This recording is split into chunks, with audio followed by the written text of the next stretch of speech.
Hi, Mike with Lakeshore RV, and today I want to congratulate Dawn on the purchase of her amazing 2017 Carbon 357. And this will be more of a tutorial video. Go through it, explain to you how some things work. Looks like it's got two ladders in there for the loft and the rear bunk sleeping area. Also comes with a fold-up table. There's an empty storage area here. And then right up front, you got your two 30-pound propane tanks. Those are both full and ready to go. And how this works is the lever on top will point to the tank that you draw off initially. When that tank runs out, it turns from green to red. And so if you're pointing at, let's say, the tank on the right like it is now and it's red, that means it's already switched over as long as the second bottle is open. And then right over here, we have an awesome Onan Cummins generator, 5500. It's got two breakers here, so if you're running the generator and you're not getting power, check those breakers. They may be tripped like they are now. Otherwise, you hit the start button, it'll run it. Maintenance is very easy. You can check your oil with that yellow dipstick. If you want to drain it, you turn that petcock just below it to the right, and there's a tube that drops down and you can drain your oil, and that's your service information right over here and how to do all that maintenance stuff. This will extend and retract the front legs, so whether you're hooking, unhooking, leveling, things like that, that's what that's going to do. There's lights on the front cap, both switched right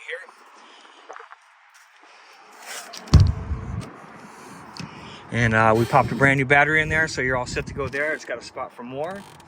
You can also store your sewer hose here. That's a pretty cool storage sleeve. And then here's your 50 to 30 amp adapter. So if you don't have 50 amps, you can put the adapter on. You can run everything off 30 amps. You're limited to one AC at a time. You can also go from 30 to 15 amps. No AC, no microwave, but everything else will work. And then here's your outside shower hose. Comes with sewer hose we provided. And then this is your main hookup area. So right over here to the right, you got a battery disconnect. So if you're not going to use it, turn the key, remove it, and it would shut everything right off. Now it's plugged in now, so it's going to stay on. But if you got it stored somewhere and you're not going to use it and you want to keep your battery in good shape, just throw that switch. City water connections here. You hook your hose up, you run off the pressure from the tank, and then you put this on normal flow. Otherwise, if you switch it to the 6 o'clock position, it says fill your tank. So you fill the fresh water tank, and I believe it's close to 100 gallons, and you take that water with you. For winterizing, makes it simple. You hook a hose here, drop it into your jug of winterization fluid. You want to bypass the water heater so you don't put 10-12 gallons of winterization fluid in there. That can get expensive, so go ahead and bypass that. That way it hits the water lines, but it does not come in or out of that tank. And then if you turn this on, it activates this. So basically what you're doing is turning the water pump on. But if you have any questions on winterizing, feel free to give me a call. I'd be glad to help you with that. Black tank flush. So what you want to do is hook your sewer hose up, pull the gate valve, open it like it is now, dump the toilet water.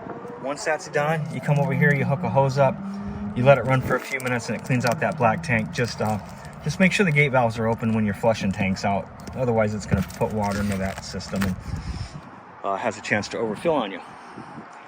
Got your water heater, runs off gas or electricity. Both switches are inside.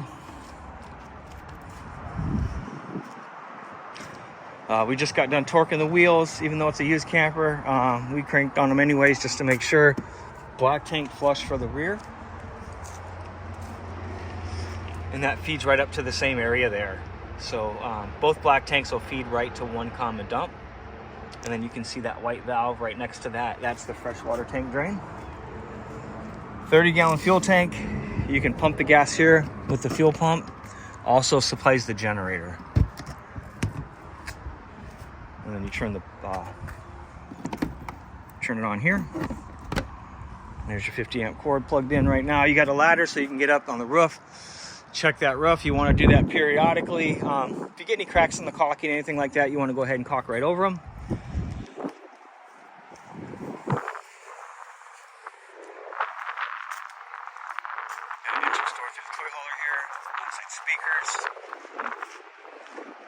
Good size powered awning.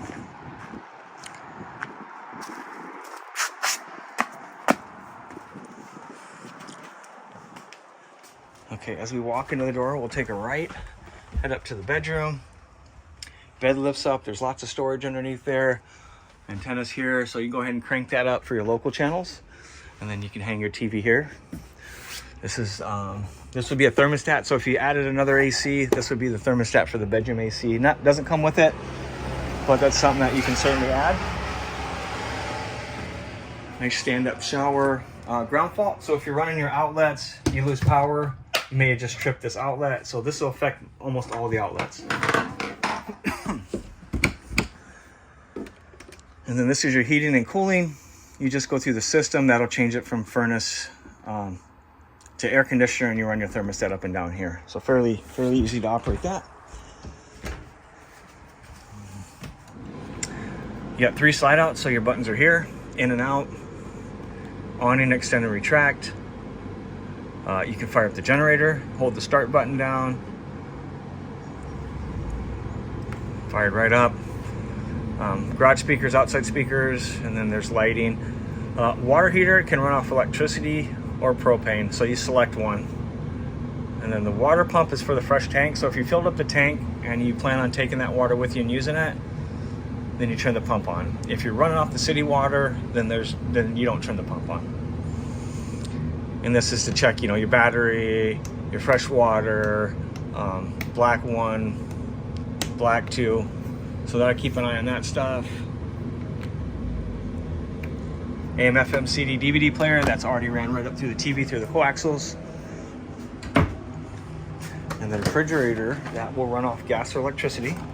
So if you have it on auto, it'll run off electricity first. If you unplug it, shut the generator off, lose power, and then it's gonna automatically switch to propane. So I leave it on auto, let it do its thing. That way you got a backup.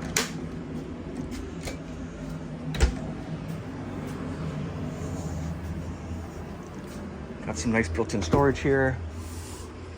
You got your power beds in the back.